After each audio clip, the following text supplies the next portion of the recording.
Rory Henrique Conde era um colombiano que migrou para os Estados Unidos e ele teve uma infância difícil. Ele sofreu maus tratos e, quando adulto, o ciclo se repetiu. De vítima, ele passou a ser o carrasco da sua própria família. Olá, eu sou a Marciele, seja bem-vindo ao canal.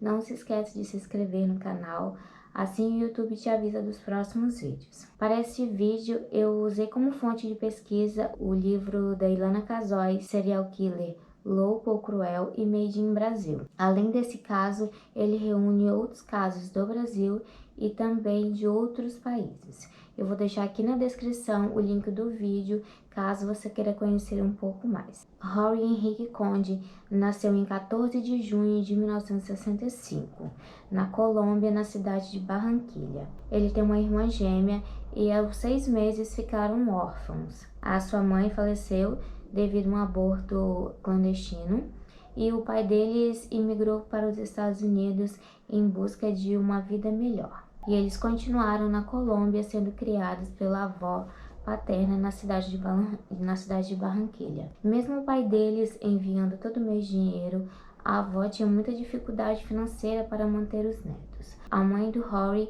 vinha de uma família de médicos, ou seja, eles tinham uma vida financeiramente mais estável, mas como a família foi contra o casamento, ela tinha se afastado deles. Quando os tios maternos do Rory ficaram sabendo das condições em que os sobrinhos viviam, eles pediram a guarda das crianças.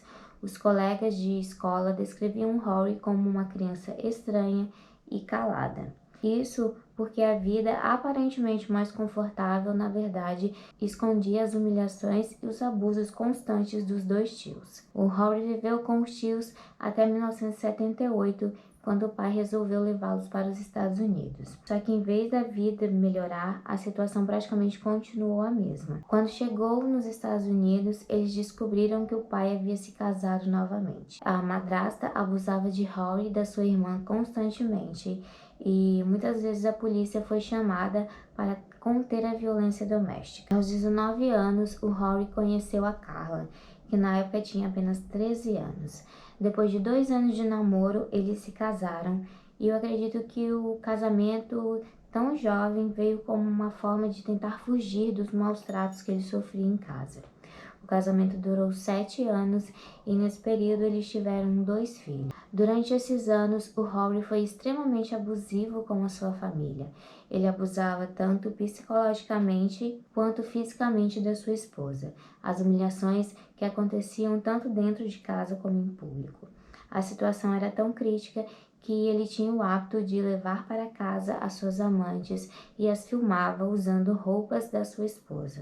Imagina a situação. Quando ela decide ir embora e leva consigo os seus 2 filhos, foi uma espécie de gatilho para o Rory se tornar o serial killer da trilha Tamiami, que era o nome do local onde ele residia. Entre setembro de 1994 e janeiro de 1995, ele fez 6 vítimas. Todas elas eram mulheres que ganhavam a vida na rua, porque ele acreditava que essas mulheres teriam sido a causa de que o seu casamento tinha acabado. E ele acreditava tanto nisso que ele jogou o corpo da sua primeira vítima próximo ao local onde a sua ex-esposa, a Carla, residia. Em dezembro de 1994, a polícia já sabia que havia uma assassina solta e não demorou para que os jornais noticiassem sobre o estrangulador da trilha Tamiami. E nesse período também foi divulgado um retrato falado com base nas informações de uma vítima que havia sobrevivido a um dos ataques. Em abril de 1995, o Rory foi preso por roubar um tênis em uma loja. Durante a fuga da loja, ele deixou cair a carteira com os documentos e assim a polícia o localizou. Mas não fizeram nenhum tipo de busca na casa dele, e se tivesse feito, teriam encontrado várias provas. Em junho de 1995, o Rory levou Glória Maestre para o seu apartamento. Chegando lá, ele a atacou, amarrou seus pés e mãos e a violentou 2 vezes. Depois, ele enrolou a sua cabeça com um plástico, deixando apenas um pequeno buraco para que ela pudesse respirar, e a trancou no banheiro.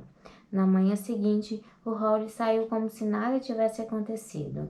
Ele tinha uma audiência na justiça por causa do roubo do tênis. Percebendo que estava sozinha na casa, a Glória viu a oportunidade de tentar escapar e ela não tinha nada a perder.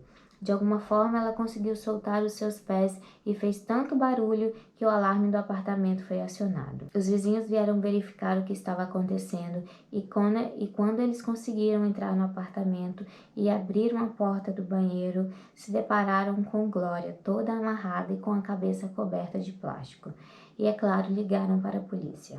E se não tivesse conseguido escapar, ela teria sido a 7ª vítima do Rory.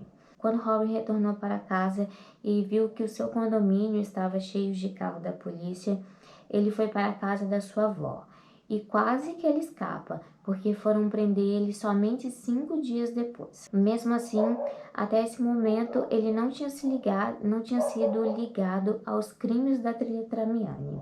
Somente quando as amostras de DNA que foram recolhidas do corpo da Glória foram analisadas, é que descobriram que elas eram idênticas ao DNA encontrado nos corpos das 6 vítimas anteriores. Mais provas foram recolhidas na casa e no carro de Rory, provando sem dúvida que ele era o serial killer que estava sendo procurado.